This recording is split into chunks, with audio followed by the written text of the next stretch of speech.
વિશ્વાસ, શ્રદ્ધા અને સન્માનની સામે પ્રશ્ન ઊભો થાય એ હવે જાણે કે નવી બાબત રહી નથી. સુરતથી સામે આવેલો કિસ્સો ફરી આ વાતને જાણે કે યથાર્થ ઠેરવી રહ્યો છે. કહેવાતા આધ્યાત્મિક ગુરુ અને સામાજિક કાર્યકર પ્રદીપનું પાપ પોકાર્યું છે. ત્યારે સવાલ એ થાય છે કે કોણ છે આ પ્રદીપ ગુરુજી?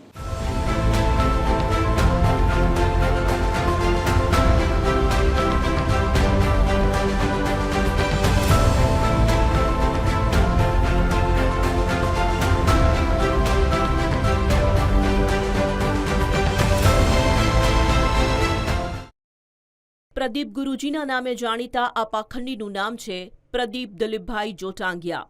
તેના શરૂઆતી જીવનના તાર જોડાયેલા છે રાજકોટ સાથે.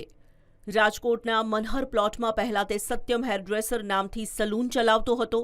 યુટ્યુબ વિડીયો જોઈને પોતે યોગ શીખ્યો અને ત્યાંથી તેની જીવનની દિશા બદલાઈ. રાજકોટ છોડીને પ્રદીપ જોટાંગિયાએ સુરતની દિશા પકડી અને સુરતમાં આધ્યાત્મિક અને યોગ ગુરુની ઓળખ ઊભી કરી.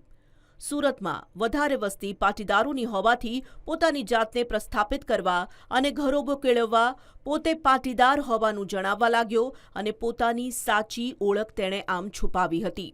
જો કોઈ તેને તેની પોતાની જાતિ વિશે પૂછપરછ કરે તો ગુરુની કોઈ જ્ઞાતિ ન હોય તેવા બણગા પણ ફૂંકતો હતો. એવું પણ પ્રાથમિક રીતે જાણવા મળ્યું છે કે તે પોતે પરણિત છે પણ પોતાની પત્નીથી અલગ રહે છે. રાજકોટથી તે સુરત આવ્યો પછી તેણે સુરત યોગી ચોકમાં પહેલી સભા કરી હતી. જોકે તે સમયે તેનો ઉદ્દેશ માત્ર યોગનો હતો. આ માધ્યમથી તેની ઓળખાણ મોટા લોકો સાથે થવા લાગી અને પછી પોતાની જાતને તે આધ્યાત્મિક ગુરુ તરીકે ઓળખાવવા લાગ્યો. લોકો પાસેથી પૈસા પડાવીને તેણે પોતાના નામે જ ટ્રસ્ટ બનાવી દીધું અને આશ્રમ બનાવી દીધો. આમ લોકોના પૈસે તેણે સત્યમ યોગ ફાઉન્ડેશન ઊભું કર્યું છે. લોકોના પૈસા ચાઉં કર્યા બાદ લોકોએ જવાબ માંગ્યો તો કશું પણ કહેવા તે તૈયાર નહોતો અને ઉપરથી લોકોને ધમકાવતા કહેતો કે હું તમારાથી નથી, તમે બધા મારાથી છો. આમ કહીને લોકોને તે ભગાડી મૂકતો.